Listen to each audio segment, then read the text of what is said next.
The Boundary Park Alert System is sponsored by Pendle New Tech, a family-run Lancashire business you can rely on for everything fire safety related, including supply and installation, maintenance, testing, certification, alarms, risk assessments, like I said, anything fire safety related. But what do I know? Visit pendle-nu-tech.com and they'll sort you right out. Check the show notes for more information. This is a test of the Boundary Park Alert System.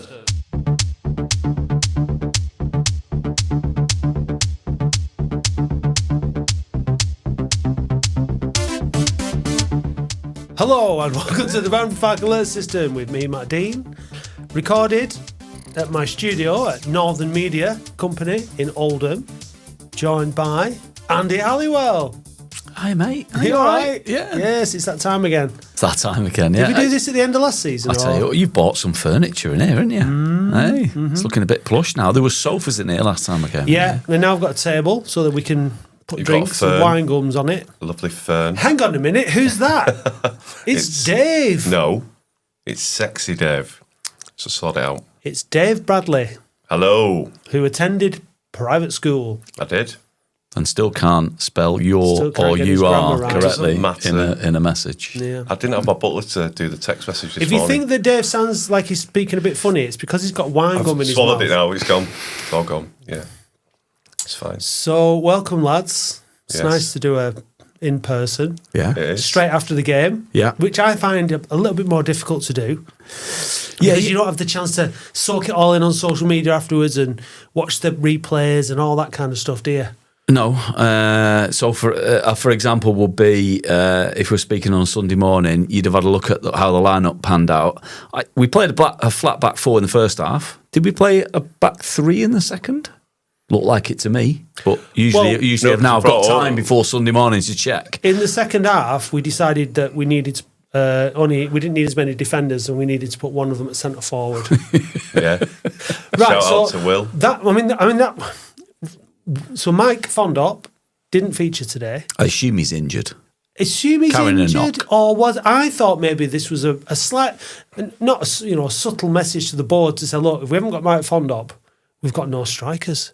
Do you think maybe the pressure to sign somebody there because Joe Garner played up top. But we haven't really, I mean, Kane Drummond's injured. We're not. Is Kavanagh injured as well? Well, Apparently. Right. Well, He was walking around the ground, though, at the end of the game, which I saw as a positive, because if he wasn't walking around with everyone else, I'd have been a bit more concerned about what that meant. why? Is there something gone on, do you think? Or There's a rumours. suggestion that maybe there is a bit of an attitude surrounding him, which means that he possibly hasn't been included for that reason. I don't know the truth of that. That's just a little rumour, but I hope that isn't the case. No. Because I genuinely like that front four of Fondop at the sort of the apex of it. Kavanagh, Drummond and Stevens behind. I thought that was our best formation, and so I hope that isn't true, and we come through that. and he's just signed a 2-year deal. yeah. Yeah. The thing about not including Fondop on a bench and putting Sutton up front to send a message. If you had a relationship between a board and a manager which was fractured or not particularly coherent and smooth, Yeah. I could buy that argument. Yeah. Don't believe that's the case No. at Athletics. No, I don't. I mean, I don't. I'm just trying to. Yeah. You're just trying to. Trying to cause Just some kind of stir it, debate aren't you? about it, Yeah. the speculation. But I think the reason I said it was because it does actually demonstrate how short we are up front, and because you will get injuries. Like we have had injuries this season. If we're going to sustain a push next season, you need to be able to bring players on all season, don't you? Even if you've got injuries, so we are lacking a bit of depth. Well, you've got to remember, we've been paying Michael Mellon's salary all the way up until, the end of... yeah. No, I think probably until the end of next month. Right. Yeah. It's usually a July to June Yeah, contract, isn't it? So we're still paying his wages and have been all that time since Boxing Day. So that adds to the issue. yeah. We do need to resolve up front, don't we? Well, this is the last podcast of the season. A long season, but not as long as some. We will come on to doing the squad. It is the squad pod. It's the squad so pod. we will do. Squad we will come on pod. to all that. I've got it here ready to go. I'm going to mark it down as we go. We can Okay. debate them as we go, and then we'll work out where we are at the end. Yeah. We've also got some formalities to conclude in terms of the Boundary Park Alert System. We Are Oldham awards. They're not actually going to get an award, but it will be kudos Yeah. for a few things that we need to go through for that. All in all, I think today was it felt quite wholesome at the end. Did you hang around at the end for the? I did, yeah. It felt pretty good. Dave was gone. Oh, gone. You don't do I holes. left at injury time when the injury board went up. It was just like I thought it was a really rubbish game of football today. It was I thought it was poor. basically it was a dead rubber, a weren't it? friendly with a crowd, wasn't it? Basically, Yeah. Good crowd though, 8,200. Yeah, it was. And they brought 500, which I thought was pretty poor. Yeah, they don't get many. Or they No. get 2,000 at home. don't they? So but it's probably 7-7 from us is good, isn't it? Yeah. nice weather. Considering it's a nothing game. Yeah, well, it was a game that meant we finished in the top 10. And how many seasons out of the last 20 have we finished in the top 10? Where did you say we'd finish in the prediction pod at the I start of the was season? 3 off. I was 2 off. I went for 7th. Where were you, Dave? 4 off. 14th, So I you said. won this year. Do I win this year? 13th or 14th. Have I won think it was most? at And 14. Owen had a shout out as well, didn't he? He said 11th, didn't he, Owen, on the pod when we did because I recorded him with me, and he said 11th. So Well, Owen's technically won. I won last year because I got it absolutely bang on. I was 1 out You last were year. 1 out. yeah, So, yeah. but I mean, look, it doesn't really matter. I think this season, I think we could have finished a little bit higher if we'd have been a bit more lucky with injuries. I think, Do you think- that's kind of caught us out really. But Do you think he was sort of advised not to go for it? A bit of an undertone of No. we don't want to go up this season. No. Give it another. Do you not think? Not at all. I don't think so. No, I think the manager's job is to get the best out of the players and best out of the team. Do it. Week in, week out. They were going for it.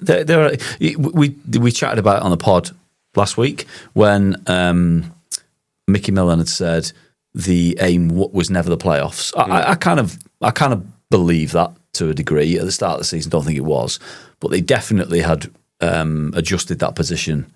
By the middle of March, they were definitely looking at playoffs. But we finished 10 points off Grimsby, I think. So that is a significant points difference in the end. We were some way short of good enough for that, and that's absolutely fine with me. That season. Yeah, it was a good season. 68 points, is it? I think. Without looking, I think that's a 68, reasonable return in our first season back. I've got no problem. Yeah, we were never struggling, were we, or never in the relegation zone or anything like that. So No, we've done really, really well, and I think it's all set up nicely for next season. And season after season, it just feels better. And did Matt Hudson get the record today? He did. He got the So record he's- because it was him and the Cambridge keeper, wasn't it? Yeah, but Cambridge keeper was one behind. Right. And so Matt Hudson wins it outright. Not only does he do that, but he now holds the club record for clean sheets in the season alone. Because he was carrying a knock. He was today. well, yeah, of course he was. But he played because he wanted the clean sheet, didn't he? Yeah. So 19 clean sheets is a club record in front of Les Pugliacomi and Conor Ripley. Wow. But he earned it and that's all. great. He had to earn it in the second half, didn't he? He made a good save. Yeah. Because obviously they didn't threaten much, did they, through the game? That right winger, is it Woods for them? Was it Woods for Accrington today? He was tearing sort of a new one, weren't he, in that first half? I thought he did all right. You know, he was one to watch him. But they had nothing, did they? Accrington. I'm just glad we beat them because they've beaten us twice already this season. So we needed to redress the balance, didn't we, from the league? It was the great league header cup by and the- Seamu as well, wasn't yeah, it? it was. Just to be clear, Bromley finished 11th last season in their first season in League Two, and they amassed 66 points. So we're better than Bromley, technically. Well, And they've won the league today. I thought MK Dons had won it, and they haven't. And Bromley have won the league. I'm glad Bromley won it over MK Dons. Yeah. Yeah, but Barnet finished just above us in 9th place, I believe. Did Swindon drop out of it? Swindon Swindon have missed out. finished Yeah. 8th. They had a massive stumble. You know, like didn't they? when you look at it like this. No, Swindon have finished 9th. Barnet are 8th. Right. Wow. Yeah. So you look at it and their fans will be well pissed off, won't they? I mean, they're one of the teams that have done the double over us this season. Not many teams have managed to do that, but Swindon did. So you would have thought the wheels have fallen off there. But I was just happy to get as close as we did. That the games still meant something right up until within the last few games. That was brilliant because today was like, and a bit like last week. You're like, it's done now, isn't it? And that we're used to that happening. We know in February or March even. Like back in League One days when we were just 16th. Kind of complete mid-table fodder, and you knew it. And, you were always looking for year after year after year. You were looking over your shoulder from February. Yeah, of course. But it's been nice to have been kept involved right up until the end. It's good to have good players as well, isn't it? Yeah. Rather than just like there's only one shining spark when back in the day, and we knew we'd be going at the end of the season. We've got good players on good contracts, and there's still a few that we're going to get onto in a minute. But it's just nice, isn't it? That we've got a good recruitment system in place. Shall we do it? Let's do Andy's itching. Should we do it? He's got his pen ready. Right, you ready? I'm gonna mark them off. Okay. Right, so we're all going to debate the positions and the players. I'll mark them off. So we will circulate. Are we going to do it as a? Should we do it as a pod? Because there's 3 of us in there. We'll do it as a pod. So we can make. We'll debate it and decide as a collective, which is what we've always done before when we've done it. We'll circulate it as a pod. Yeah. We'll circulate the sheet as the podcast comes out, and everyone else can fill theirs in, and then we can go from there. Right. So let's start with the goalkeepers. Let's get stuck straight in. We got 2 keepers signed with us. Matthew Hudson, he's 27 years of age. His contract runs for another 2 years from now. Yeah. And we got Tom Donachie, who's 23 years of age, and he's signed, I believe, for another year after today. Okay. Your choices are release, keep, extend contract or offer an extension to a contract, or transfer list or sell. Who wants to go first on Matt Hudson? Sell. Cash him in. Keep. So, cash him in. Well, and possibly offer him an extension even. I know he's only just signed one, but in his position now, you're not going to accept an extended contract beyond 2 years from today without a significant pay increase. He's in the League 2 Team of the Year. He's League 2 Team of the Year. He's being courted by teams in the Championship.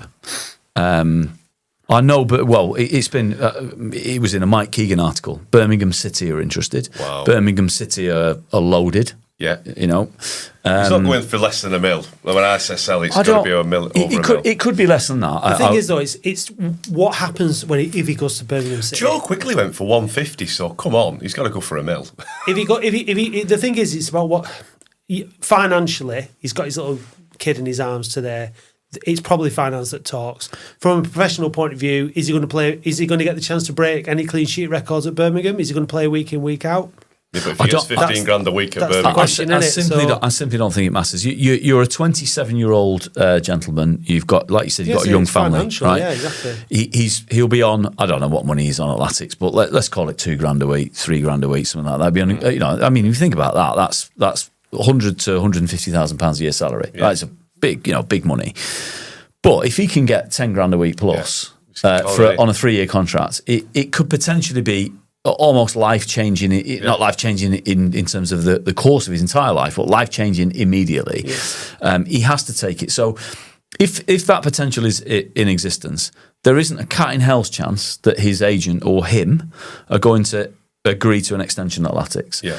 So as a result of that, with 2 years left on his contract, in order to maximise the resale value for our football club, there is no other alternative, in my opinion. You have to sell him now. Yeah. Because in a year's time, his resale value is less. And you now then, it's now about how much you can immediately earn in terms of transfer value and what percentage selling you can get. So let's say he does the 3-year contract at Birmingham, he does well there, and then Crystal Palace sign him for $8 million in 2 years' time. That's what you got to think.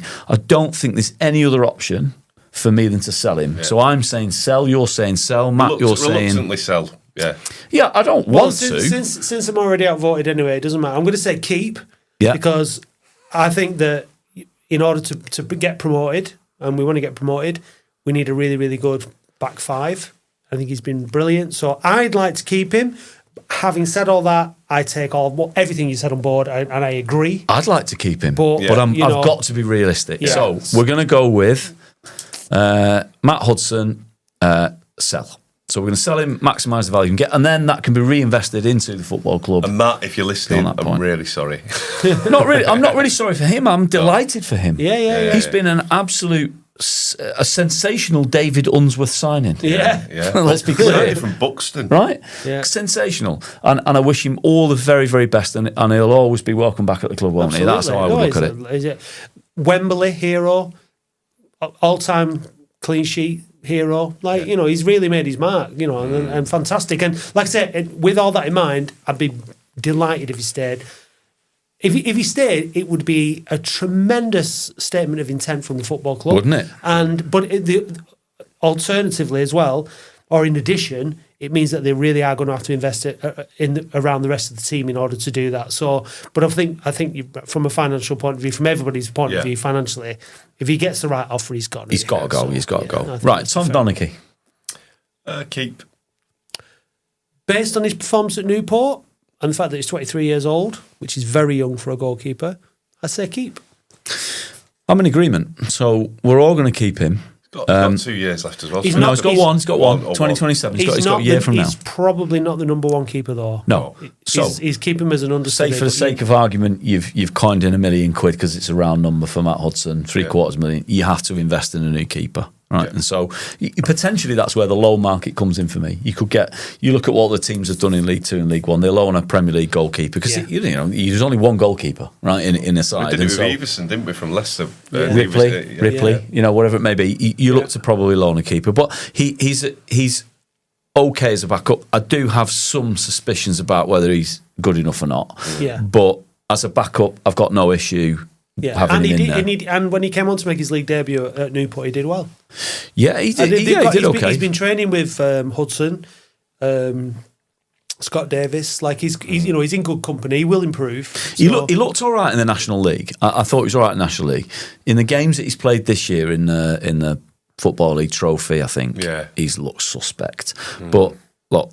An odd game here and there is difficult to it's hard to judge. your performance, isn't it, when you've dropped in and dropped out? So we're in agreement on keep. So now we're going to move on to. I'm going to do them as a little bit of a group, right? We have 3, as things stand, 3 what you would class as right back, right wing backs / centre backs. Right, 3 of them. Let's / centre forward. Yeah, potentially.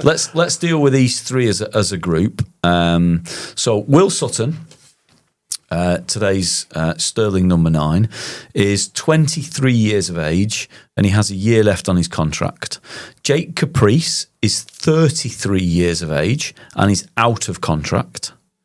And Regan Ogle is 27 years of age and he's also out of contract. What do you want to do with those 3 players?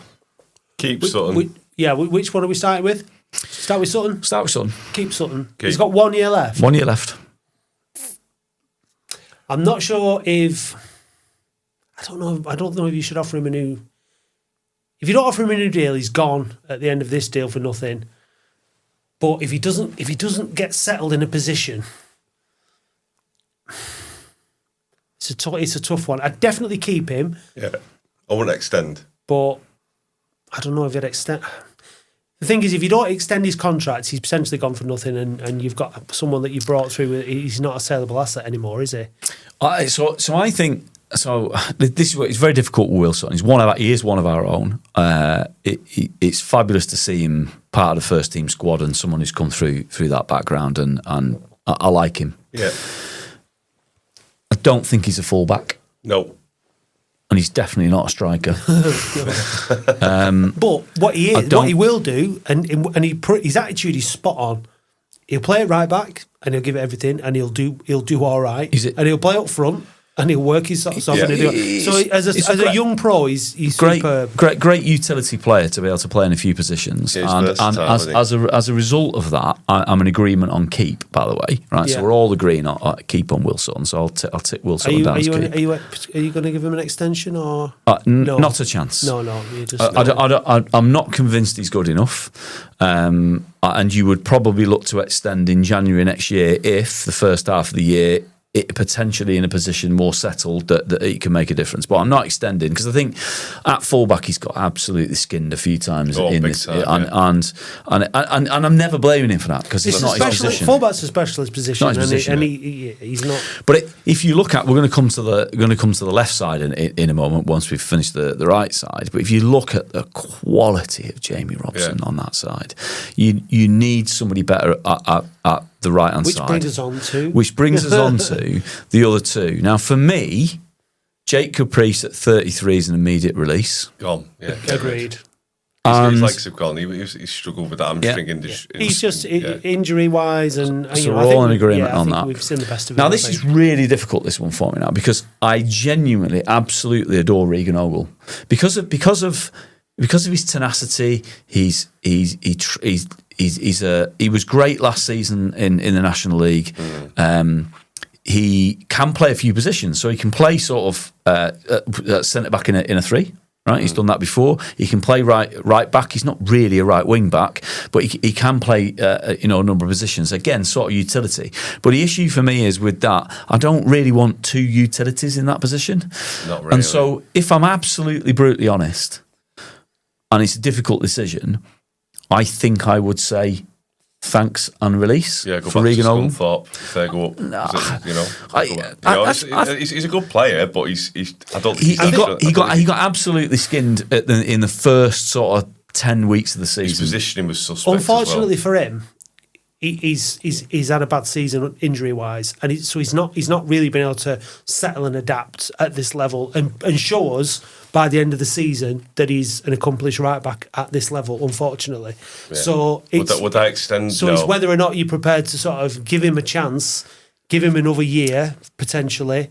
And give him the rumour is that he's going to get another year. The rumour. Oh no, I've heard the same rumour. This is the strange thing: is that if Mellon gave him a year extension, for example, I actually wouldn't be upset because he's the type of character and type of player that I wouldn't be gutted or disappointed that we'd signed him.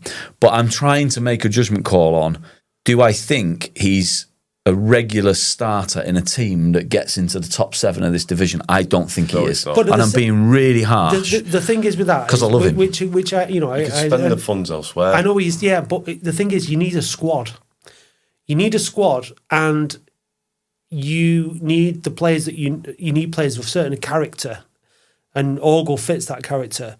And yes, you're going to bring in a better right back, but you need backup. And you need players you know you can rely on, and characters you know you can rely on. So for that, I don't think he's not my number one right back, and he's not my number one centre half in the back three. But you know what you're getting with him, and I think he's been unlucky this season. So I'd offer him another year. Right, Dave, you're the decider on this. I've said release. Get rid. Yeah, he's got to go. Have you? Yeah, it's going. Well, you can change your mind, and I'd they don't have to. I'm not changing my mind. I'm sticking to what it is. I'm sorry, Regan. I absolutely adore Regan. He's one of my favourite players. All right. But take him or leave him. Right. Anyway. But I wouldn't be upset if he was signed. So now we've got no recognised right back. So we've got no recognised right back. Now we've got basically Will Sutton as a backup. So now we need to sign a two goalkeeper. Right backs. We need to sign a goalkeeper and a right back. Well, we need more than one right back, don't we? Maybe you don't, because Will Sutton is your cover. Because he's your cover. Because let's talk about the left side now, left back, right? So you've got two, right? You've got two players in that position. You've got Jamie Robson, who's 28 and has 1 year left on his contract. 28. And Jake Leake, who's 23. And his contract is up in the summer, but we do have an option to extend for a year. So we have Jake Leake, who has been described by Mickey Mellon as a Rolls Royce of a footballer, and then we've got an actual Rolls Royce of a footballer, who's been described by Andy Halliwell as a Rolls Royce of a footballer.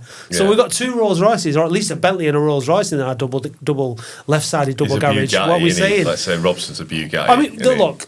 Extend the contract of Jamie Robson. We all agree. Deal. Yeah? Give him a 3-year deal now. At 28 years of age, you could at least extend it 2 years from beyond where he's got. He's got 1 year left, which would take him up to 29. You give him 2 year deal up to 31. I'd be very happy to give him 3 years from here. I'd give him what he wanted. Let him just keep him. Let him stay. Like his wife's. I think his wife's pregnant. I think, and he's got a little one. They're really enjoying it up here. He lives next door to my brother.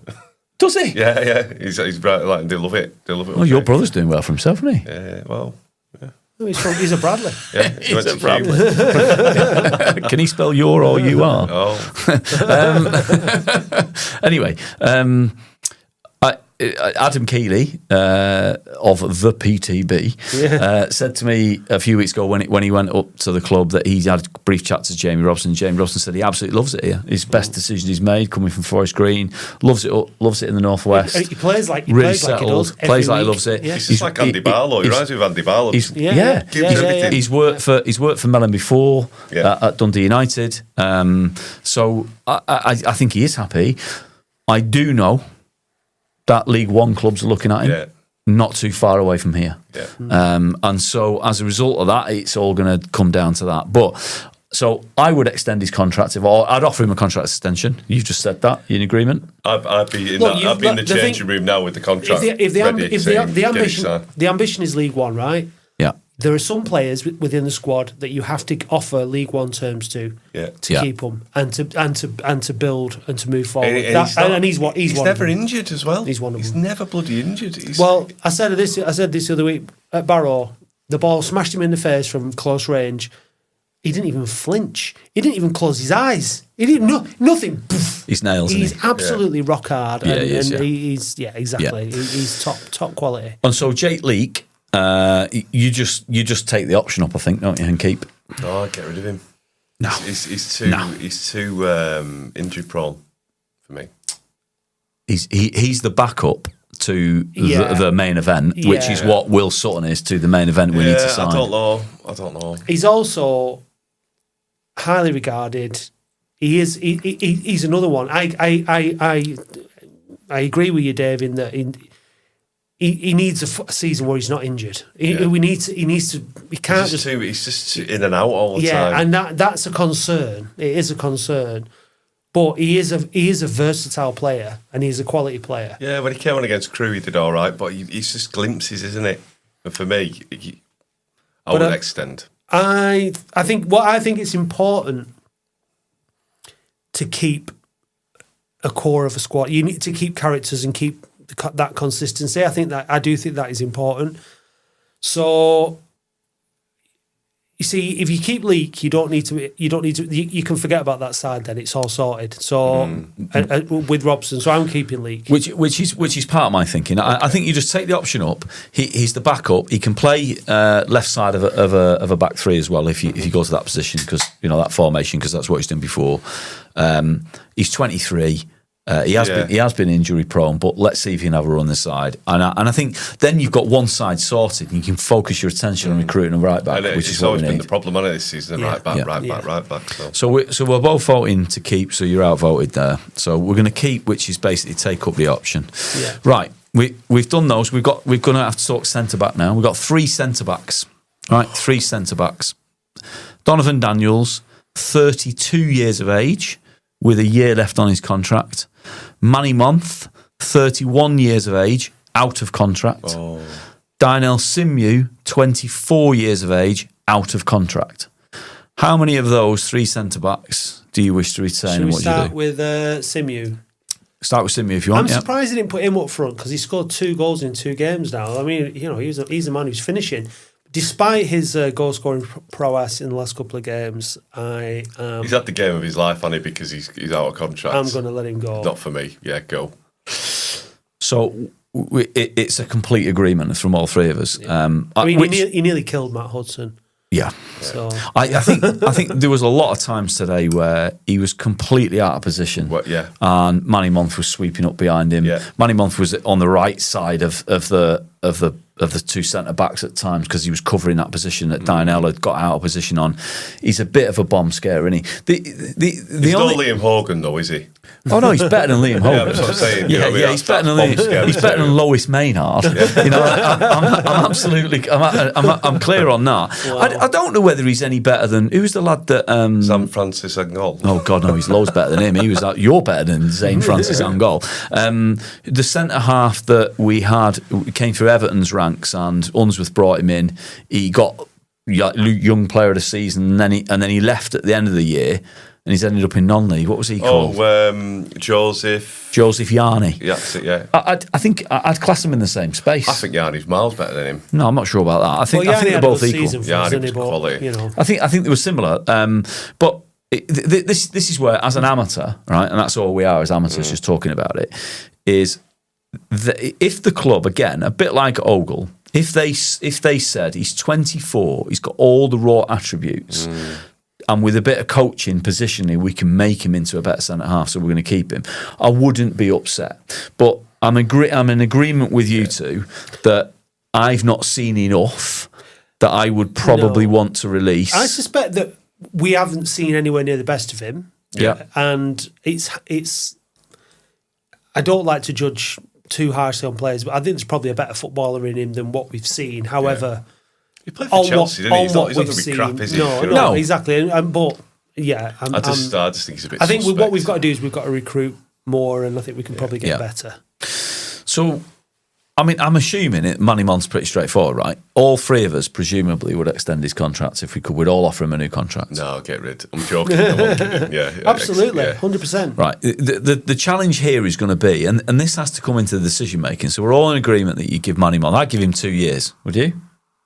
I'd give him what he wanted. To be honest, Well, I don't think you're going to get. I don't think you're going to get a bigger, stronger, faster centre half at this level. When he makes mistakes, he's got the physical attributes to make up for it. So I just don't see where we're. He's the linchpin, isn't he? Yeah. Matt Hudson wouldn't have got half the clean sheets he got if it weren't for him. Yeah. So I mean, if he wants, what is he? 31. He's 30. He's 31. Yeah. He's got maybe a 3 year. I give him a 2 year deal, no problem. But this is what it's going to come down to. So I believe that you know all the chatter about he's from down south. He wants to go back down south. That's a nonsense, right? His partner is northern. Yeah. He doesn't want to go down south. I don't believe. But at 31 years of age, these last probably big contracts. Again, in a similar vein to Matt Hudson, he's got to try and maximise it before he leaves the game in his mid-30s probably. And so I believe there are clubs north of the border looking at him that might be able to pay more, and therefore he's still north, in inverted commas. So it's going to come down to that. I guess this is... It's Sunday League up there, isn't it? Depends what offer comes in, doesn't it? Matter, listen, the way I look at it is Mickey Mellon and Latics managed to tempt him from League One into the National League. Yeah. And now we're in League Two, and we're aiming for League One. I think also that Donovan Daniels' wages has made him turn his head because. Donovan Daniels is on a lot more than Manny Month. I don't believe that's true. He is. He's on a week. Yeah, I don't believe it's that much more than Manny Month. Manny Month didn't come down to National League from League One without getting a decent payday. So anyway, we know we want to keep Manny Month, and it all really depends on what offers he gets. It does. It comes down to that. It's not. It's kind of out of our hands a little bit. Well, it's certainly out of our hands. Well, here's the rub, isn't it? Right, when you go back to Darnell Simeon for a moment, right. If you do lose Manny Month, does that make you review your decision on Simeon? Do you say, well, because if you release Simeon and lose Month and you're left only with Daniels, you've got to recruit 2 centre halves. So do you say to yourself, I could do without that headache, so I'll keep Simeon if I'm losing Month, and then I'll only got one because it's out of contract already, isn't it? So it's not like because that Simeon will go, well, if Month's going, I'm going to have to What? This is not something you've got on there, but I would extend Daniel's contract if I was signing him if Mont signs. But you got Sutton as well. You got Sutton. No, I think Sutton centre back. Our solid defence was based on Robson, Daniels. They're a good partnership, Daniels Manny and Month and Hudson. So so for me, I'd go if Daniels and Mont together, I'd give Daniels an extension. Otherwise, not 32. No, we can give him another year. And he gets he's got another year. He's with us for another year. Yeah, no. Well, he's staying then, isn't he? He's keeping him. We're not releasing him, are we? I'm happy to keep him for another year because you can't if you're releasing one and potentially losing another, you need some consistency. Yeah. So I think we're all in agreement that you keep Donovan Daniels, and he's played it. He is a bit more injury prone. Yeah. He's had a couple of spells out the side, but he's played enough to warrant his contract. But he's a good character and he's a good leader. He speaks beautifully. And I think him and Manny are a really good combo. So hopefully, we'll get at least another season out of the two of them. Right, we've done the centre backs. We're going to get stuck into the midfield now. Right, there's a few. So I think for ease here, we're going to do them one by one. Right, we're going to do them one by one. But what I will say is that, in effect, you've got probably 3 defensive midfielders that you want to think about, right? So you've got Pett, Woods and Conlon, but you've also got Payne and Hammond, as well as the young lad Frankie McMahon-Brown that came on that we don't know a great deal about. But we'll go through them one by one. Talk to me about Tom Pett, Dave. How long's he got left? Tom Pett is 34 years of age and has another year left on his contract yet. No. Oh, we're going to have to keep him to just let his contract expire. He's not lit the world up for me. I think he's poor. I think his legs have gone. That's why Cheltenham got rid of him. He was great. He was great in National League, wasn't he? But he's just not league. He's not League Two quality, is he? He's been the captain though in Conlon's absence. Yeah, but I think what you have to remember is when we were on that really good run, Tom Pett was in the side. So, but we were on the really bad run. Tom Pett was in the side. Yeah, absolutely. So yeah. So no, but he can make. I don't think. Look, he's got another year left of his contract. He's going to stay at the club. He's a lovely guy, really nice so guy. he's going to keep Tom Pett. I think that's the way it is. If Conlon's, you're keeping him. Well, I mean, I can't see us getting rid of him. We're not going to pay him up, are we? No. I'm not wasting. I don't want to waste some money paying him. Are you up. keeping him? Gonna have to, yeah, reluctantly. Right.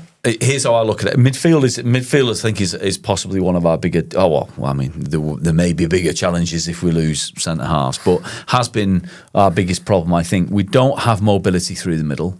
We don't have legs. We don't have youth. We don't have players that have created enough. We have too many defensively minded players for my liking when we play through the middle. Sorry. Can we trim the fat? Can we get before we come to this, because it's players who have still got contracts.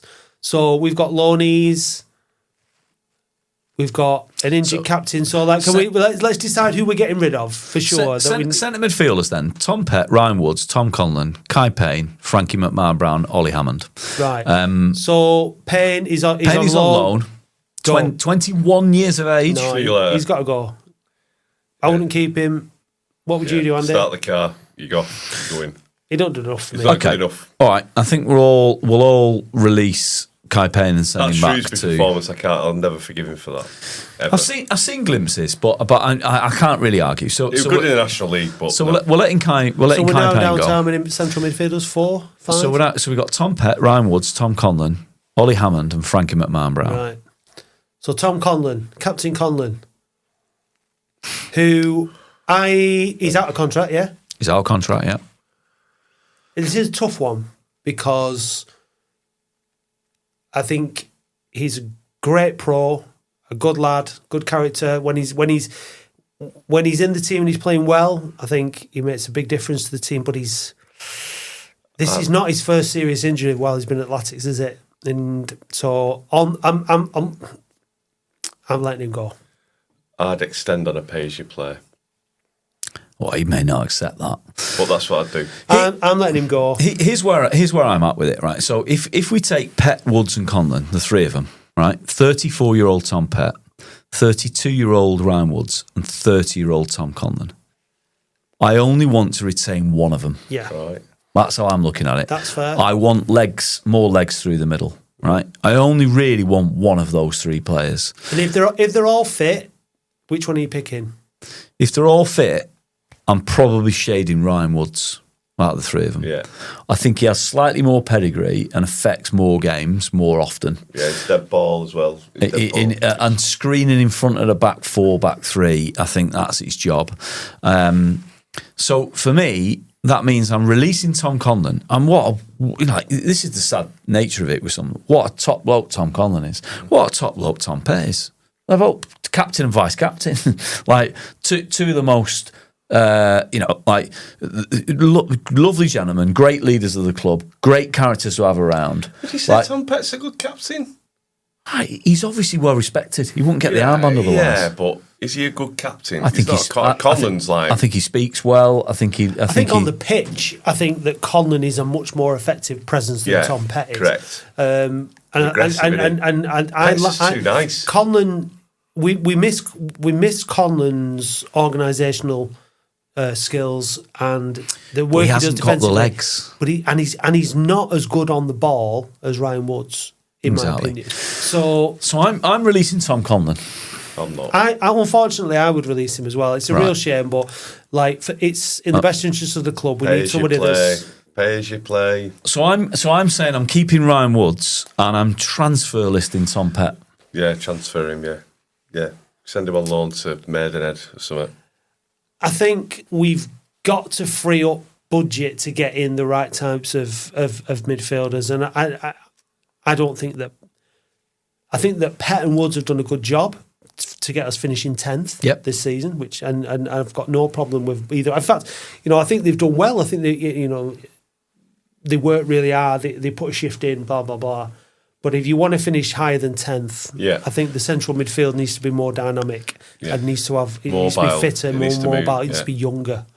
And so, I'm happy to stick Pett on the transfer list. Yeah. So, okay, cool. So we're keeping Ryan Woods. And again, it's a bit like Regan Ogle. And Woods has got a year left, has he? Woods got a year left, so you're keeping him. Pett's got a year left. Yeah. So I guess it's one of these situations where if Tom Pett stayed, like if Regan Ogle stayed, I'm not throwing my toys out the pram and being upset about it, right? But I'm trying to be a bit cutthroat about what do I think we need. I think we need legs through the middle. Well, the great thing about this and our situation is it doesn't matter. It's all completely hypothetical. This is all for fun. It's all for fun. So it's all like exactly. And the good thing about this is that we're not sending anyone away because like good riddance can't get. It's difficult. Oh, there'll be some in a minute. Maybe, but there's a lot of we've got a lot of time for these players and a lot of respect. A lot of time. There's some in a minute. I've got. Hang on, there's absolutely loads of time. I like I said, I absolutely adore Regan Ogle. I will always look back in years to come with immense fondness to Regan Ogle. I will have the same for Tom Pett because of the way he played at Wembley. He ran his ass off that day to keep it. Like I've got nothing to get. I'm just trying to be realistic about if we want to move on. That's what I think we do. Frankie McMahon-Brown, 18. We don't know when his contract runs out, but I think it might be this summer. But presumably you keep, because he's on peanuts. Presumably comparatively, and we've not seen enough of him, right? So we probably keep him. Ollie Hammond is 23 only still, and we have another year left on his contract. Yeah, keep. If he's going to keep him, then pregnant pause there, weren't there? Yeah, but I mean, he's got to play him, hasn't he? He's got to play him, and I like him in that number 10 role. He's better than bloody. He's not a centre midfielder for me. Because I don't think he's strong enough, not big enough. He's not as physical enough. Well, on that run, he dislocated his shoulder at Harrogate. He was flying, but he came back last season against York when he came from nowhere and started playing. He's a good player. Yeah, he's a good player. I like Ollie Hammond, but he's not a central midfielder. And if you watch the game highlights back, we had more impetus when he came on that pitch. To go forward. He played a lovely ball, I think, to Sutton today, where he cut it back, and the same with the composure he showed at Chesterfield when he waited for Drummond to get in position for him to score. Like I think he offers a lot. Like you said, he needs to bulk up a bit. It's a bit like Jack Stevens, who we're going to come on to. Jack Stevens needs to get in the gym in the summer, just be a bit bigger so he can not get injured. But not too many. Not too much, but a bit. Of class, isn't he? So I'm keeping. Ollie Hammond's got a year left. I'm keeping him. I agree. I want to see him play. But the thing is, you've got Pett on a year and you've got Hammond on a year. You're going to want to keep Hammond, don't you? Yeah. I'm keeping Hammond and I'm transfer. That's why 11 we're on. years younger than him, so we're in agreement on that. Yeah. We're keeping Ollie Hammond. So we've done the centre midfielders. Now we're on to what you might call, and there's quite a long list of these. He also lives next door to me, brother, as well. Ollie Hammond. So you've got Robson one side, Hammond on the other. Oh, they don't all live together like at home with Slade? No. Reeves and Mortimer reference there. Hey, your brother's doing better than you, isn't he? It's not. Well, how do you know they might just all live in a block of flats in Rochdale? They don't, do they? We're the fire experts, fire safety experts at Pendle New Tech. We train fire marshals, fire safety marshals at Pendle New Pendle New Tech have fire experts across the UK covering all your local and national needs. With over 100 years experience in the fire safety industry, you know that you can trust Pendle New Tech. Right, enough of that now. We've got a long list now. This sort of group we're going to go through is what you would call wingers or attacking offensive midfielders, right? Offensive. Yeah, as opposed to the more central or defensive players. Not offensive as in bad. Not offensive in bad. We'll start with an easy one. Kieran Morris, That is offensive. unknown at Halifax. We do have an option Get rid of him. to extend for another year. I think we'll decline that option. Go. Just go. Yeah. Tranmere fans told us his legs gone. This is the interesting thing for me when we come to this now, right? Is Tranmere fans, if you read social media, and in fact, if you remember Kieran Morris when he played at Walsall, which I do, his legs are gone at Tranmere. Yeah, we still gave him a contract. Like, what on earth was that about? Like, Panic signing, wasn't it? Huh? It's a panic signing.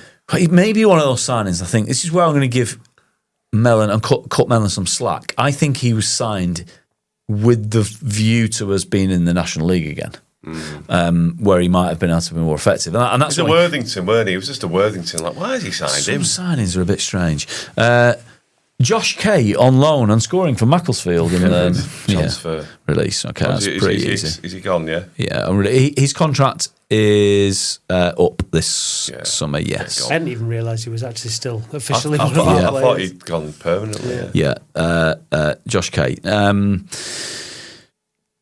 Josh Hawkes started today. He is under contract. He's 27 years of age. He is under contract for another year. Okay. I'd keep him, yeah. Me too. I am slightly worried about his injury proneness. Yeah. But I've seen enough glimpses from him that he definitely can play a role, He's can't not a he? starter, though, is he? Well, I think for me, he's I'm not too much worried about his with the injuries and stuff. He's not going to get in over a fit Stevens. So hoping that Stevens is fit next season, Hawks can come on and offer a bit of relief for Stevens down that left hand side, and that's how I'd have him in the squad. Well, let's talk about Jack Stevens then. 25 years of age, Jack Stevens, who is probably our third highest top goal scorer this season, having played about 4 games, right? I do think he needs to get in the gym. There are question marks over his injury record, but he wasn't as injury prone at Solihull. Yes, it's a different division. I'd be offering him a 2-year extension now. Would you? Wow. I see something in that boy because of his age and because of what he's shown, his composure in front of goal, his ability to run the length of the pitch, his ability to take a man on, whip a cross in. I see a player there that is worth money, and so I'm offering him. I would. He's on till 2027. I'd offer him a contract till 2029. Would you? Wow. That's enough for that. For me, Jack Stevens either massively impacts the game or doesn't really do much. How much of that is down to his fitness and his injury record this season, I'm not too sure. So I'd like to see Stevens, have a good run. I'd like to see him start the season, maybe offer him a contract in January or something like that. I don't know. We're not seen enough of him consistently. Sure, he's shown signs of being brilliant, but there's also been plenty of games where he's virtually been he's been virtually non-existent, and then you bring him off. I threw away. Like, it was awful. It's a fair argument, right? However, let me put this to you. We've seen enough glimpses from him this season to say, "Boy, there's a player in here, right?" Yes, he's not been fit enough always. Yes, he's drifting in and out of games because this is his first ever, football league season. He's only 25. He starts off. He's in the gym over the summer, right? He starts off the season really well.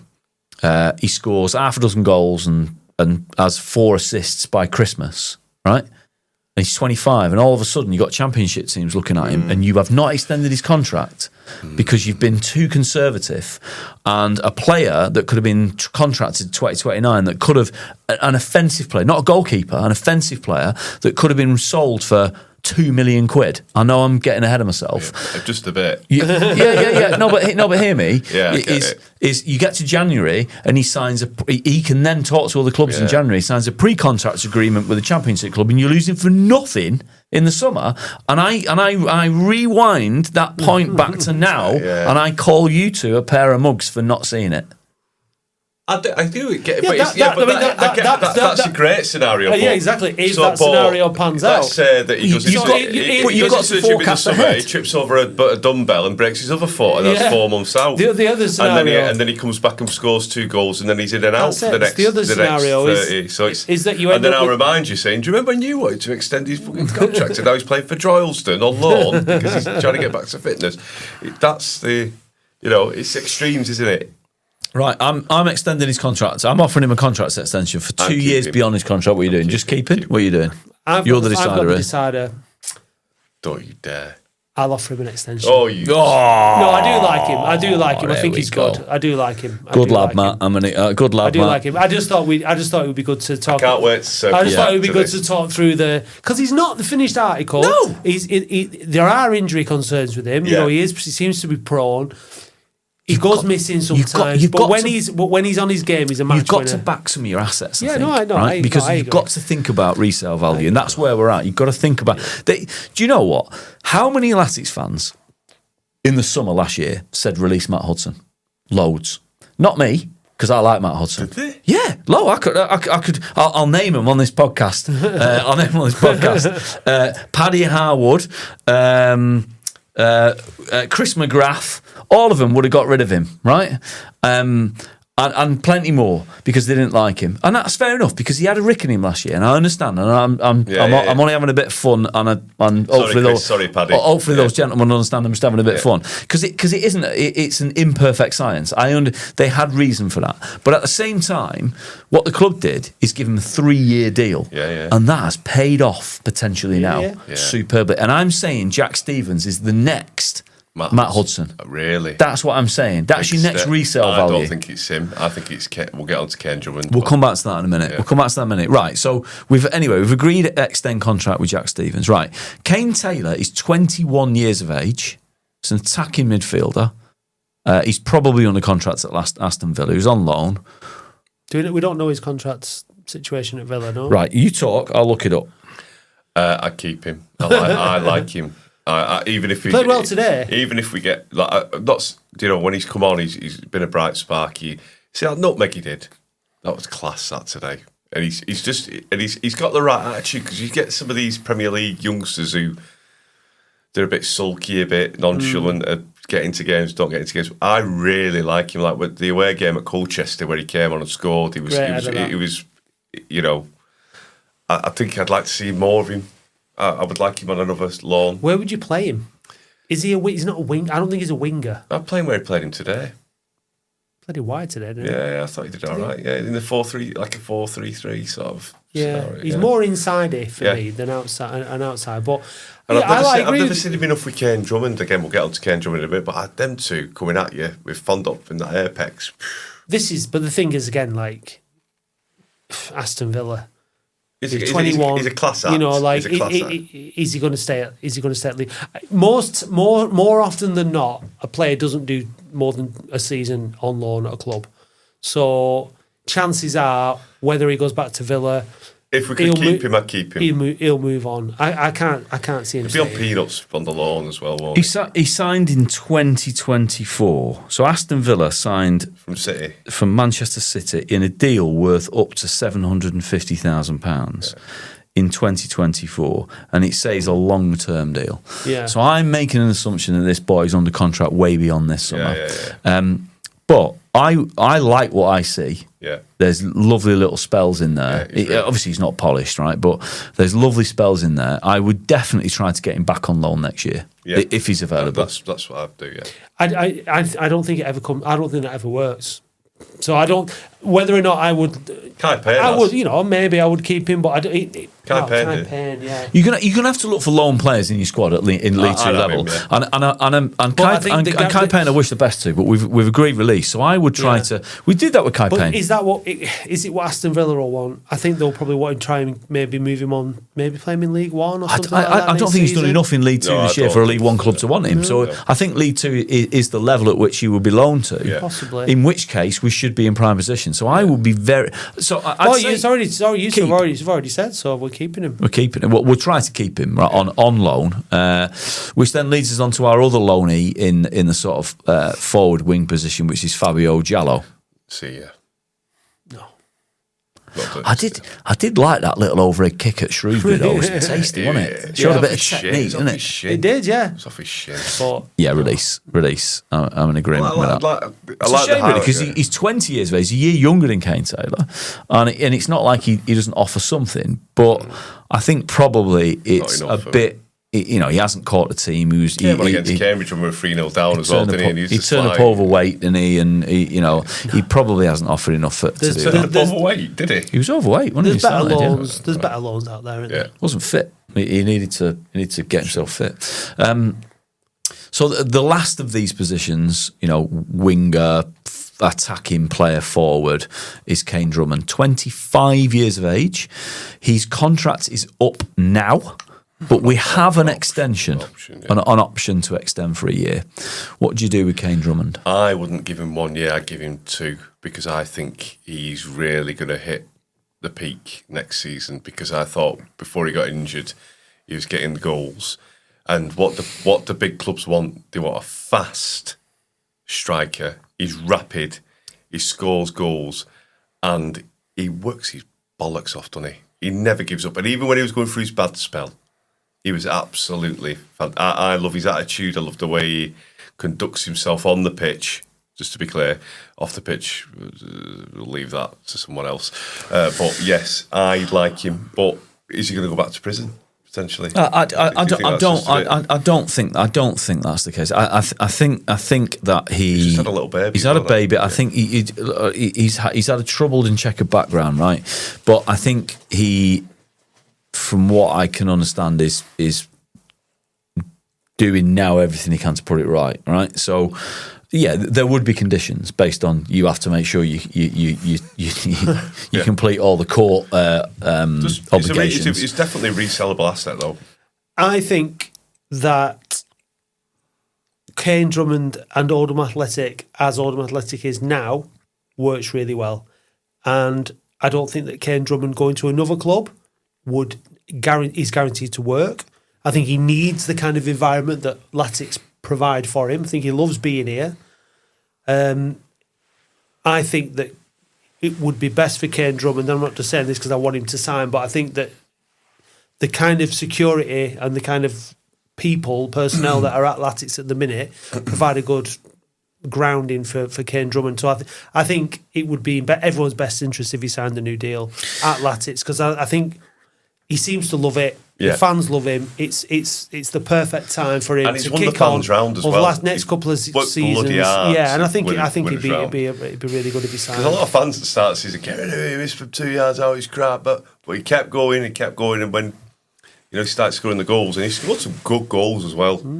Go on there. What he said before about pace is frightening at any level, all the way up to the top, and he's got it in absolute abundance. That goal against Notts County, when he absolutely came inside the centre half of the fullback, and he's got something. He's got raw ability, which can still be honed. I would give him a contract like Jack Stevens to 2029. Because I think that the resale value with a lad of that pace, and because of his age, same as Stevens at 25, Kane Drummond's 25. I think you've got to back some assets and say, I think that's my next resale value. So I'd give him a contract extension, but I'd make it big, bit like Matt Hudson. Yeah, I think. Look, I think he can play out wide. I think he can play down the middle. I just think he's a good fit for the club and him at the minute. Other than he tweaked his hamstring. He tweaked his hamstring, hadn't he? But that's the only injury he's had. He does keep himself fit, and he's always available. Yeah. And So extend contract, we're in agreement. It's just the length of it. Yeah, Absolutely, yeah. Right, we're in the home straight. We're into centre forwards, right? We're into centre forwards. We have, believe it or not, got 6 centre forwards to debate. Have we? Yeah, we have. We have. Considering I'll we read them played all Will out to Sutton you. up I'll read them all Will out to you. Sutton. Yeah, not including Wilson. We've got Joe Garner, we've got Mike Fondop, we've got Callum Kavanagh, we've got Kean Harrott, we've got Michael Mellon, and believe it or not, we've got Billy Waters. Oh, God. Right. Start on Waters. His contract's up this time round. Well, yeah? let's deal with those whose contracts are up, right? So Billy Waters' contract is up. Bye. Kean Harrott's contract is up. Bye. And Joe Garner's contract is up. And alas, bye. Really? Yeah. Yeah, I'd say so. Joe Garner is going to occupy that term. Cult hero athletics. He didn't play him. Devon Matthews today a right run around. Yeah. I think that's why Matthews kicked the can today. He thought, I can't keep on going up against. I like him. Garner. I do. He's not. He can still do. He's our job. 38 But he's years of 38 age. years He will old. be 39 next season. Yeah. And his injuries are going longer and longer, aren't they? Like the knee, like a couple of years ago. Someone told me that they thought he could be in contention for a contract extension. I wouldn't. Player coach, maybe. Yeah, I mean, look, if you want him around and you gave him, like we did at the start of last season, or the season just completed, if we gave him 6 months and he's coaching, again, I wouldn't be upset in the same way. But ideally, you don't want to be building a team around that. So if we're going to get promoted, we need to have at least 2 or 3 10, 15, 20 goal strikers, don't we? Yeah. And Garner's hardly scored any goals. And I'm not saying he doesn't contribute otherwise, but... No. So let's deal with the other 3. So God's number 9 is 32 years of age now, and we have another year left on his contract. Keep. No extension. No extension, but definitely not keep. at this point. I Not think yet. maybe you can give him an extension at the end of the January. season, Yeah, but January, we'll see how it goes. I have to say, and I should say, his form from through February and March was exceptional. Yeah. He scored some superb goals, and not only did he score goals, but he led the line brilliantly. Yeah. He also, I felt, in that period, and before that period, there was a point where before Quigley had gone, I can't remember, we were playing Quigley at the post where he laid it off to Quigley and he held the ball up, and his decision making all of a sudden for me as I'm watching now is getting better. He's making the right decision more often instead of the wrong decision. Other than the sending off at Newport, which would you say? I think it was really unlucky. When I saw it back, he was unlucky. He was challenging for the ball. He didn't mean to. It was clumsy. It was maybe a yellow, but it wasn't a red card. Yeah, maybe a red. He's matured. Definitely. And he is. And so, but what he offers you is when he starts, he's magnificent in defence. He'll put everything in and he'll lead the line. And if you're playing particularly with one as at the apex with 3 behind, then I've got no problem in doing that position. If you're playing 2 up front, I necessarily don't want him always to be in that 2. But I'm definitely happy to keep him. So we're all in agreement to keep him. He is a modern club hero, and I'm absolutely fine with that. Yeah. Love you, Mike. We all love him. Yeah. At some point, we're going to have to move on to better. That's all I've ever said. But I concede that if I'd have moved on when I moved on, that would have been a bad decision, I think, retrospectively. Callum Kavanagh, 22 years of age, has been promoted from League 2 with Bradford and played a significant part in that. Was part of that quartet that had us up and running. Is under contract until 2028, 2 more years from now. What do you do? You keep him, but he's got to be coached better. He's got to be coached to run into the box. Because for me, he's not. No.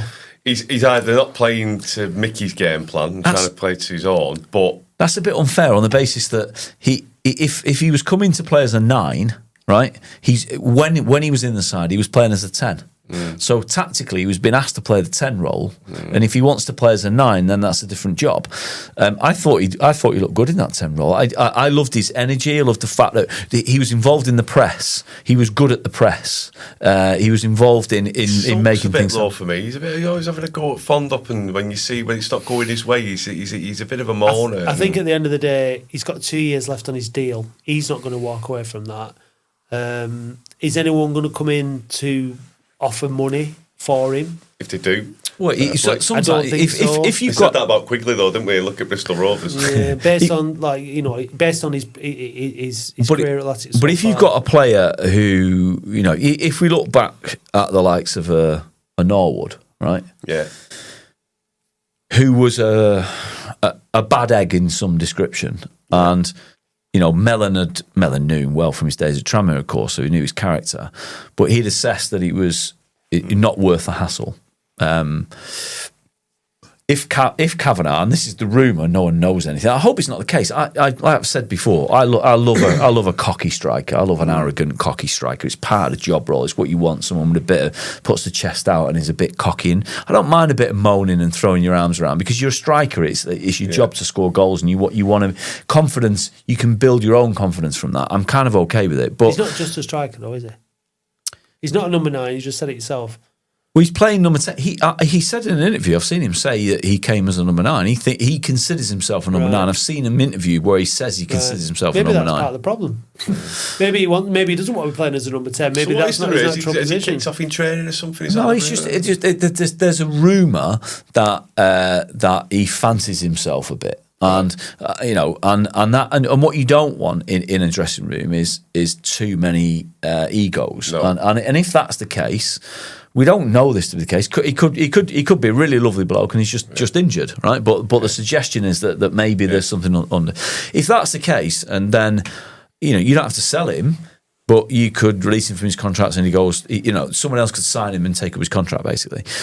I don't want that because what I saw from in that quartet is that I thought he played a pivotal role in that couple of month period where we were starting to look good. So I want to keep him, but if the club decide not to keep him for reasons that we don't know about, I'm kind of okay with that too. But I want to keep him. Yeah, I keep him. We're not paying him up, are we? Well, I'd keep him. Why right. not? So we're all keeping him. He's under contract. I think 2 years, it's difficult to move somebody on who's on a 2-year deal. Callum, if you're watching, hopefully you won't be, but if you are, please be a good lad because we want get in the box. We want you to be a success. Like you look like this. Like you know when he was interviewed at Tranmere and he was doing that little jig to the Tequila song. I was like, this lad's got something about him. I like it. Drummond that he did that. No, it was in the interview post match. You watched Kavanagh. He was doing a little jig. Right, the final one out of the whole squad that we haven't discussed is 22-year-old centre forward Michael Mellon Jr. On loan from Burnley. I think he's still got at least one more year in his contract at Burnley. I think it's 1 year at Burnley. Yeah. I think it all comes down to budget for me with this one. Well, we've just got rid of Waters. We've just got rid of Garner. We got rid of Waters, yeah. But, in terms of like... Harriet's gone. But whether or not we can buy somebody who will have resale value, who would maybe command... similar wages he's on big wages, Michael Mellon, and he's a loanee. So you're spending a lot of money. It's like renting. You're putting a lot of money into something, but you don't have anything in terms of an asset. So it's a difficult one because he scored 10 goals before he got injured. He's a good player. That overhead kick against Northampton showed a lot of quality. He scored 3 of those in one game, to be fair. But are we... if we invest in him, which we've done, but he's cost a lot of money this season, Michael Mellon Jr. And we've not. And no, you get injured. There's nothing that anyone can do about that. It's unlucky. It would have been a bit of a weird deal, though, isn't it? How Burnley insisted that we pay the wages even if he was injured to the end of the season. But well, I've never heard that before. It was to do with the fact that he was in the box at Wembley, right? Because obviously his dad is the manager. We obviously wanted to sign him very early on. He didn't sign until the 11th hour. There was haggling all through the summer, and I believe whatever haggling that was going on between the two parties of Latics and Burnley, whatever we got out of that haggle, which one assumes was a lower weekly salary. Burnley got something out of it, and whatever Burnley got out of it was okay, but you take on the liability for the year. Yeah. And so that's kind of where you end up. I saw enough in Michael Mellon to see an absolutely quality centre forward at League Two level. And so I would be very, very happy for us to sign Michael Mellon Jr. again. My issue with it is what your formation is. Because as I've just said about 3 or 4 times, Kavanagh, didn't we? What I've just said about 3 or 4 times is, I think our most effective formation has been 4-2-3-1, where Fondop is the most advanced and there's 3 behind him. Michael Mellon cannot play in that one. No, because he did it at Notts County and he looked stranded. Can't do it. It's not what he does. So if you're going to sign Michael Mellon, you have to set up with 2 up front. He actually looked better with Garner up alongside him, didn't he? Can Michael Mellon play alongside Callum Kavanagh? Well, they played together at Bradford last season, so one assumes before signing Callum Kavanagh, Mickey Mellon spoke to his son about whether he thought he would be a good asset towards the team and squad. Presumably, at least counselled his opinion, if nothing else. So I don't know whether they think those, but I look at those 2 players, and if you've got Kavanagh, who's like busy and small and runs around a lot, you probably need someone who's good in the air alongside him to muscle out players and win. Again, that's not Mellon. No, it's not. So I do, certainly not at the minute. Maybe it could be in the future, because it's not like Michael Mellon's. He's a tall lad and he's quite muscular when you get up close to him. He didn't win balls in the air, did he? Well, it's not his job, but he's got a fantastic finish on him. He's got a lovely touch and he's got good movement and all that sort of stuff. But he's a bit one of those mercurial.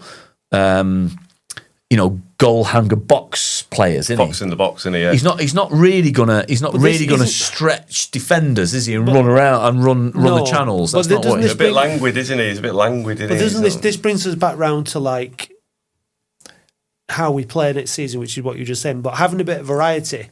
So there were some games where Michael Mellon was on and it wasn't really working. You bring Fondop on. He's 22 though. Yeah, I know. Yeah, but what I'm saying is sometimes you need to be able to change it. There's no point sometimes you bring like for like. Well, the game's not working in that way, so you need to make a change. That's why I like having Fondop. I like what he brings. It's that physicality, and it can impact a game, the directness, can impact a game. But yeah, I mean, how that works. But what you need is quality up there. You need quality, and you need people who can score goals.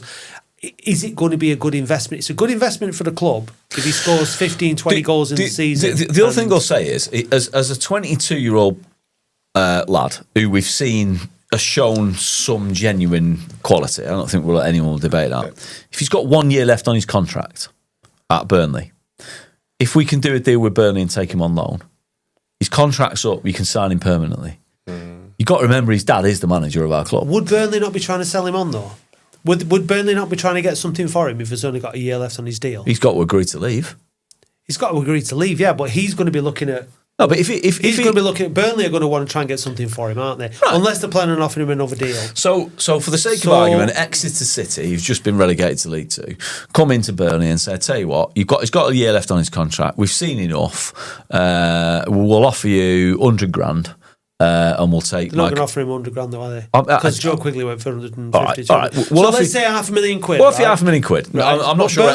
But I'm not sure any League Two, many League Two clubs. No, he's not. What, League One, a League One club could offer, or a Championship club could say, you know what, he's not Burnley in the Championship. There's no Burnley are in the Championship. Yeah, no, all right, but there's a Burton Albion or something like that. There's no chance a Championship club is going to take him on at the minute. No. I don't think. I'd be surprised if a League One club did. Right? It's not proven at that level. But you're not necessarily... Burnley are going to want to try and get something for him in an ideal world. Or they offer him an extension. I don't know. You know what they do. Offer him an extension. I'm just... Yeah. The way I come at it is that his dad's our manager. His dad's got a 2-year contract. He could sign a contract with us in a year's time from now. If he doesn't want to, he might want to stay in the Northwest and there's no Northwest clubs interested. Like, all that sort of stuff comes into play. And so I think it's probably worth exploring taking him on loan again for a year with a view to what could be a longer contract and a resale value later. And I've seen enough to think that he's a good player. So I'd probably say, in this example, keep or extend, like we've done Kane Taylor, I'd offer a contract extension for a year. Like, I'd keep. I'd try and offer him. I'd try and get him on loan again. I'd rather invest in a striker who was our striker. So what you saying, Matt? Well, we've got that in Callum Kavanagh and Mike Fondop. Yeah, but they're not. Neither of them. Well, maybe Kavanagh has got potentially some resale value, but it's a lot of money to. It's a lot of money to put into Michael Mellon for. What if, I'm not saying what if he gets. I hope he doesn't get another injury like he got this season, but you're not. But he's had bad injuries, hasn't he? He had his cruciate, and then he did. You're not getting it. There's no return on the investment. It has to work in that season as a lone striker. But the return on the investment could be us going up. Yeah, if it works, I think what Andy's point is valid as long as you get a full season out of him and he scores 20 goals. I think you're going to struggle to sign a better technical centre forward. At the age he's at, than Michael Mellon. You don't need a better technical centre forward. What you need someone who's going to play every week and bring other players into play and score goals. Well, hopefully you've got Kavanagh for that. Yeah, what are you doing, Matt? I'm letting him go. My casting vote, is it? I'm keeping him and trying to get him on loan again for another year. So you can do the casting vote. No, I think, Matt, you made some very valid points, as has Andy. I think... It's dangerous leaving Dave in charge of this, isn't it? That's power. I think I'm going to go on the edge of Andy. I think that if we get him on loan and then he doesn't get offered that extension and we go up, he could be a Latics player for a long time in League One. He could play in League One for us. It's keep offer an extension. Right, should we do a quick summary? So we are releasing 11 players. Wow. We are keeping 12. Oh. We are offering contracts extensions to 4. I'll review those 4. Jamie Robson, Manny Month, Jack Stevens and Kane Drummond. Yeah, agreed. And we are selling or transfer listing only 2 players. And that is Matt Hudson to take the value. And we're making Tom Pett available for transfer also. Yeah. Well, in that, I think that is, in many ways, what's funny about it? I was thinking about we've done this in previous seasons. Sometimes we've done it in previous seasons. You've been looking at what you've got, you're like, oh my God, is he signed for another year? I haven't felt like that this time as much. Have you? It genuinely feels different. When you mentioned the names Billy Waters and Josh Kay, yeah, they were the only sort of like blasts of the past. That was them, wasn't it? It was like, whoa, that was where we were at, and now. Yeah, and in many ways, like the decisions you were trying. I think we were in previous seasons. It was like, well, can we pay his contracts up? You're not really in a position to do that with anybody, like in this particular squad, and so I feel that's where we are in our sort of very recent journey. It's a lot better than it's ever been. It's been in recent times, and so I feel sort of I go into the summer nice and relaxed, looking forward to who we might sign. And so with that, if you've got 12 players and a contract extensions for 4 that may not accept them, one of which who is out of contract, so you may lose that. You could only start the season with 16 players, 16 players. And so you've potentially got 8 squad places available to sign if you take it to 24. If he signs anyone from Tranmere on the basis of this season, I'm not going to be happy. Well, Josh Hawkes hasn't been a bad signing. Kieran Morris has. Of course he has, but we don't want anyone in the current Tranmere. I'm trying to give you that winger, the black lad. What's he called? I can't remember his name, but he scored that goal. I think he was on loan anyway. It might have been, but he was classing. Yeah. So I think that's where we're at. Where we're at is from when we got relegated to the National League. We've every season we've improved on our league position. Yeah. And we finished 10th in the league, but we was the league above. Yeah. So next season, it's got to be playoffs, hasn't it? I mean, we're going to add to the squad that we've got, improve the squad we've got, and finish in the playoffs. It's got to be the objective, right? So we finished 10th. I mean, that's good. Respectable. I finished 10th, so an improvement on that, It'll be us and Barnet going up next season. I think Barnet will be up there. I think there'll be loads. I think there'll be loads up there. That you got teams coming down. I reckon teams coming up that are going to be causing. I reckon York will be an absolute pest. Yeah, because they're going to throw money at it. It's not going to get any easier this division next season. There's no doubt about that. It's going to be tough. I'll tell you who else will be decent next year. Bristol Rovers. Yeah, right. Because if he stays, done a good job, and they've also got money because they're one of the better supported clubs, and they're also owned by somebody who's very wealthy. So they had a terrible start to this season. So it's not going to be an easy, and that's the point I was trying to make. Swindon, There is a potential outcome this time next year where, as a result of our own financial position. Depends what happens with Matt Hudson, how much money you get, all that sort of stuff, where we still don't make the playoffs next year. I mean, I'd expect us to be challenging, right? Anything less than challenging is going to be unacceptable. But you'd want to be challenging a bit like this season, challenging towards the end of it. But there's a scenario where we still miss out next year, and I'm still okay with it. Yeah, look, there's no guarantees. I think that 2-year deal for Mellon that has no. To be. No, but that 2-year deal for Mellon for me is you've got a 2-year deal, and in that 2 years you've got to get us in the playoffs. And if he gets us in the playoffs in that 2 years, he could potentially get another extension on that. I think you've got to be realistic. It's a bit like. Matt and I are in a WhatsApp group with the Leyton Orient sort of fan team and what do you call them? Like their trust people. Yeah, Matt, he's on the trust and does the fanzine. Yeah, and we're involved with him, and he says, Leyton Orient technically have had a series of good years.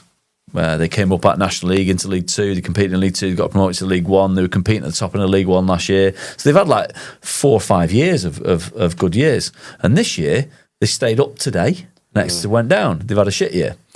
And what do you do in that situation? Do you immediately knee-jerk, sack everyone, it's all really bad? Or do you just accept for a club of the size of Leyton Orient, sometimes you're going to have a shit year, and you stick with what you've got in order to reset and go again. And that's the point I'm getting at is, obviously we consider ourselves a League One football club. I consider ourselves a League One football club. That's where we should aim to be and try to stabilise.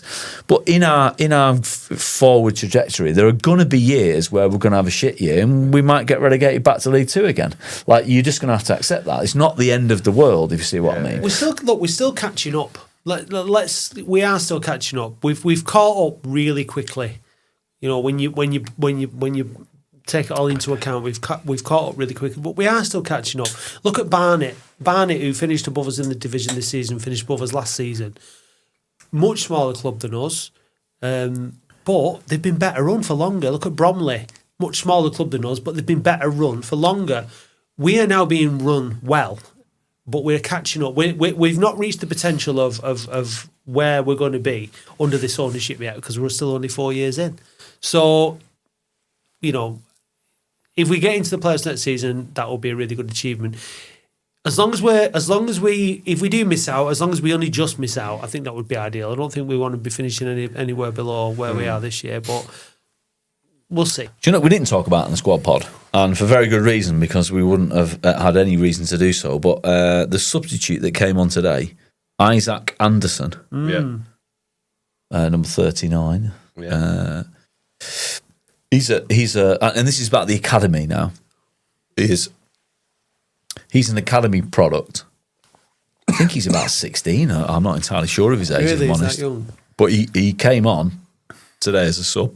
He has quite the hair. He was a tall, big lad, wasn't he? And in the words of Willie Donachie, shit hot. It's great to see Willie Donachie back at the club, isn't it? I love that connection of old and new. and people who have something, a genuine connection with the club. And he's obviously, even though he's getting on a bit now, Willie, he's still obviously a good coach. The exciting thing about that is that if we start to I can remember, Nick Henry getting his debut, or Paul Bernard getting his debut, or Paul Rickers getting his debut, or Richard Graham getting his debut, or players that have come through that youth. David Beresford, or players like that, and then Vernon, and then beyond that into those, Neil Eardley, players like that have kind of and then gone on to better things. We've not had that since probably George Edmondson. And that was 2018. So you've had this 2026. It's been a massive hiatus in the middle of nothing, absolutely nothing, right? And so, other than Will Sutton. And so the fact that we potentially got players that could do that, I think, is a really good sign. But I believe the reason why he got an appearance today was because there are clubs higher up the Football League pyramid that want to sign him now. And as a result of that, through the EPP sort of academy scheme, that would realise there's more money, and that's another thing that you were going to have to look at here is how we use that academy to better what we've got financially in it. Yeah, and ultimately, we can't keep afford to lose. Well, I say we, it's not our money, but the Rothwells, when we put in £3+ million a year into the club, they need to recoup some of that back. So anyway, before we finish, let's have a reflection on the season. We've decided, we've comprehensively gone through all the players and who we'd like to keep and who we're happy to see go. Player of the season. The options you have. There's only three in there. There's three options. Yeah. Matt Hudson, Jamie Robson, Manny Month. Lads, who's your player of the season? Dave? Robson. Andy? Robson. I was going to go with Matt Hudson because of the record today. I think that was the deciding factor for me today was the record. It's a fair argument. But I've got absolutely no problem with. I've got absolutely no problem with any of the three of them getting it. That's where I'm at. But if you're asking me about who I think is, I absolutely love.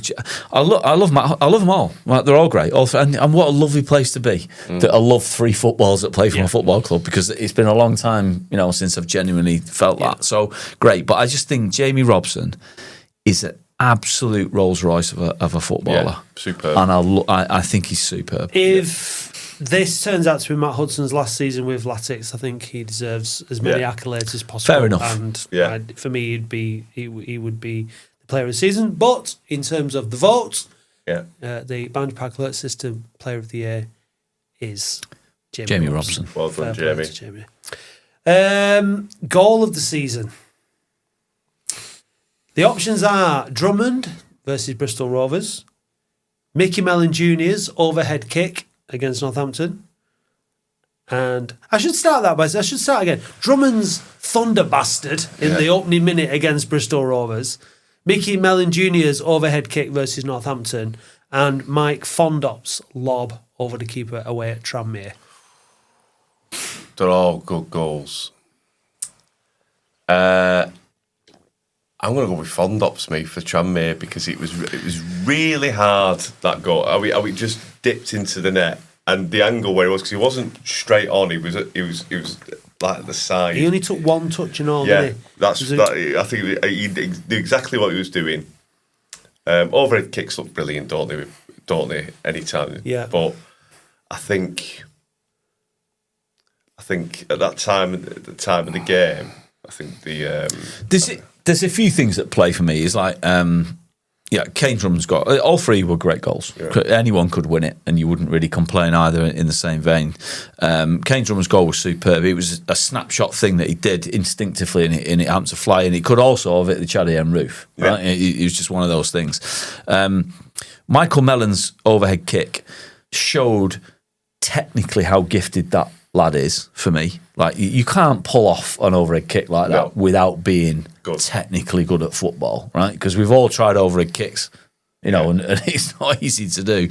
And there are many players that couldn't do it, and he did. So I think in terms of quality, that show what he's about.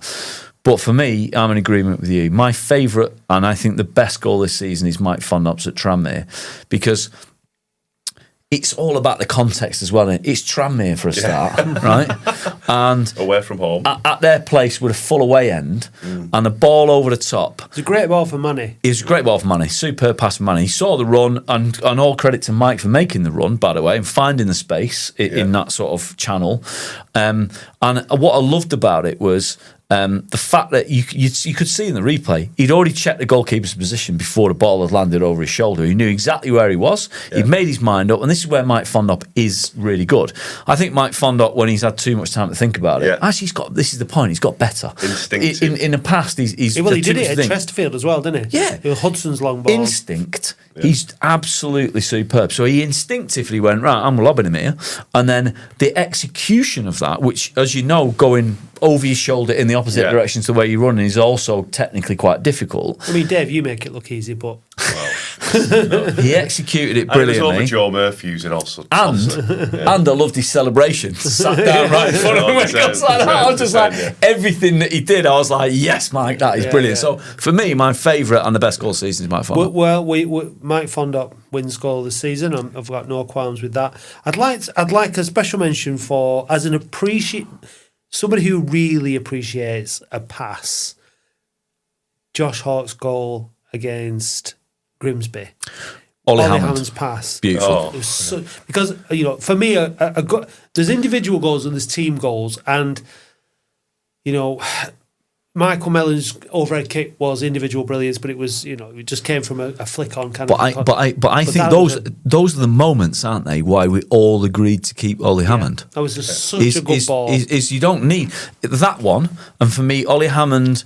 Loads of players would have panicked. Ollie Hammond held the ball at Chesterfield away, held the ball, wait for Kane Drummond to get in position, pass Kane Drummond scores. And also why you keep Hawks. Because he's done it more than once this season, shown composure like that, and also found the space, got the pace, and that was a really good goal. So I just wanted to give that an honorary mention, because although it wasn't particularly spectacular, it was a very, very good goal, and it won the game against Grimsby. Moment of the season. So I have on here Drummond's first goal against Chesterfield, which we really, really, really, really, really wanted to happen. Yeah. And when it did against his old club, that was fantastic. Yeah. The late winner at Walsall was superb. Yeah. And we were all there, weren't we? You were there, I was there with you. Mexico. Oh, Judy Chalmers, yours. You know what, though?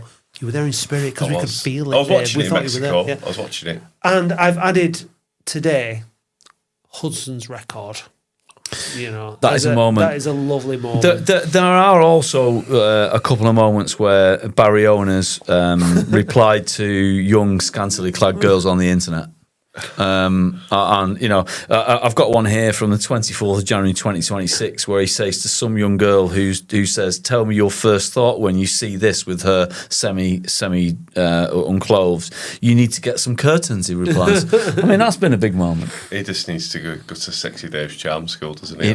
He needs to go to bed instead of drinking red wine at 4 in the morning. A great big thanks to Arlene, the fourth member of the team, who's not here now, for keeping an eagle eye on Barry on Twitter for these little moments. But Barry aside, are we going with Drummond's first goal versus Chesterfield, the late winner at Walsall, or Hudson's record today? Walsall. Hudson's record.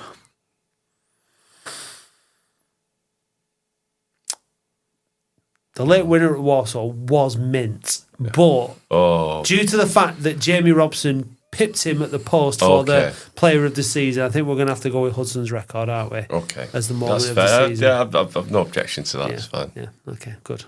Thanks. But I want to win football matches, not keep clean sheets.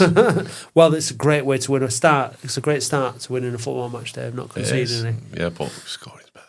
Yeah. Well, speaking of which, the Legend Award. Now, when we did our Loud, Live and Beefy event, which is 3 years ago this April, we've just gone April. Amazing, isn't it? I know, yeah. we celebrated, didn't we? Because it wasn't a great season, first season back in the National League, but it was the first season that we were secure. Previous owners had gone. The Rothwells were in. We had a live event. We did some awards. I can't remember it. Was it Fondop get goal of the season? Yeah. Dorking. Joe Yanni got player of the season. Yeah. And we gave a Latics Legend Award to Roy Butterworth, didn't we? So we've not done anything physical since then. We've not got any awards out. But since we're doing this today, the obvious one, the only Latics Legend Award that I think is worthy this season for reaching the milestone of scoring 50 goals and being our highest goal scorer this millennium and century is Mike Fondop. Yeah, agreed. Yeah, you couldn't argue. He is a legend. He is a modern day legend of our football club. First professional footballer to score 50 goals since Andy Ritchie. Not had anyone do that. Yeah. So, totally, absolutely. Which shows two things: longevity at the club and the ability to score goals. Yeah. You know, I mean, he's not scored. He scored National League 2 level, but commitment, professionalism. We've already talked about the quality. That goal he scored against Tranmere would have been just as good in any division. The Bridge friendly when he looked like he was 17 stone, and then he's come back from that, and he's just cracks on, and he's been in and out of the team. Quickly, we're getting pipped, and he's had his personal issues as well, and he's just overcome everything with. He's everything faith, that I think. It's like Paddy Harwood said when he came on the. I've mentioned him twice now. When he came on the pod a few weeks ago, he sees everyone else off. So we sign all the strikers and sees them all off because he. I think it might come down to his faith. Like he just believes in himself and his faith, and he just carries on and doesn't let any exterior noise get around him. And I give him enormous credit for that. And he's been a magnificent ambassador for the football club. Yeah. And he'll be a legend forever. He'll come back to football. You know, you clap. He walked around the pitch today. You're clapping him off. He's a good lad. So I think I'm cool with it. I think sometimes that you find your place. This is not just about football. This is just you find your place, you find your tribe, you find your place, and that's why I feel like we were talking about Kane Drummond before. That's why I want him to sign. I feel like this is a good place for him to be. Yeah. And I think it's the same with Fondop. I think, he's been around, he's played at numerous clubs, but for whatever reason, Latics is his place, and he's what a great achievement. And I hope next season, he hits 60, 65, 70, 75 goals, as many as possible. And he is a legend at the club. And we said this, Andy, when we were doing our first couple of seasons, Dave, on the podcast. It was we've not had heroes. No. We've not had heroes at Boundary Park for a long, long time. Mike Fondop is epitomises what it means, like to have someone to look up to as a kid. Yeah, when grown men like us, admire him and look up to him and respect him. Yeah. Fantastic guy. Even love him. Yeah, he's a fantastic guy, and he's a goal scorer. Yeah. He's a centre forward. He's got the physical prowess that likes of us can only dream of. And he puts his head in where it hurts, and he works and he battles. He gets battered, and he defends every single week. He defends as well. He does. He's always there. He does exactly what he's needed every single. He should be the first name on the team sheet for me. So what a legend. So look. But Latics Legend Award, round of applause for Mike Fondop, fantastic. So Hudson, we think he's gone. It's probably his last game, and good luck to him. I hope it's not Manny's last game, but I fear it might be. Yeah. And I mean that's us, isn't it? I mean that's a wrap for 2025, 26, isn't it? Yeah. We look forward to next year. Hopefully, what we might do, Matt, is. We didn't have the fortune of being able to kick the podcast season off with an interview with the club manager and chief exec last season, because the time span between the end of the previous season and the beginning of the new one was so short that we couldn't find the time. They were off to St Andrews. We couldn't do it. Hopefully, for season 7. Season 7. Season 7, we might kick season 7 off with an interview. Well, Touch wood. If we can't do it here, then we'll do it over a smoke and a pancake on the Dutch away day, if that happens. Oh my God! Yeah, It's Mickey Mellon coming to you live from a Yes. coffee shop in Amsterdam. Everyone's going on about Fortuna it. Sittard. It's 2 hours away. But Fortuna Sittard is 2 hours away from Amsterdam. Well, that's all right. Just saying. That's all right. We get a train, can't we? Everyone keeps saying any excuse to go to Amsterdam. But that'd be nice, Schmuck though. and a pancake. For a smoke and a pancake. Yeah. So but let's try and do that. We've been sat here now waffling for at least an hour and a half. Yeah. People don't want to listen to it anymore. No. No, and I certainly don't want to edit the whole thing, so they will have to listen to like the majority of this. But isn't it nice, gents, to Finishing League 2. to be back in the Football League, to have competed well, to have finished 10th, to have had a real good goal towards the end of the season, to have a record-setting goalkeeper, a record-setting striker, and Jamie Robson. Jamie Robson. He's just a little hard bastard. Yeah. So I don't know who we need to thank, but let's just thank everybody. Everybody at the club. Let's thank all the fans. Rothwells. Thank the Absolutely. Rothwells for their continued patronage of our football club. Thank the Mellons and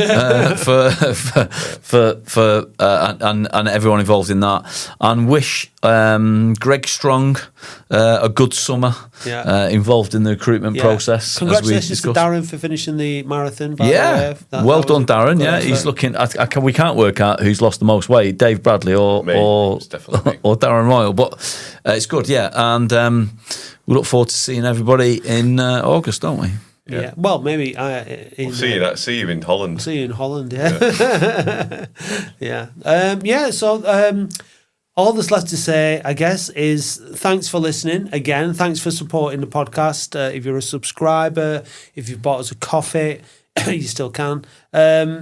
Thank you. We do really appreciate it. If you've come up to us at a game and said that you appreciate the podcast and what we do and the phone in, then we appreciate that. Thank you very much. And thank you to all our sponsors. The Boundary Park Alert System is sponsored by Pendle New Tech. Latics Mind is sponsored by Oldham Athletic Supporters Foundation. Without you guys supporting us, we couldn't have done it either.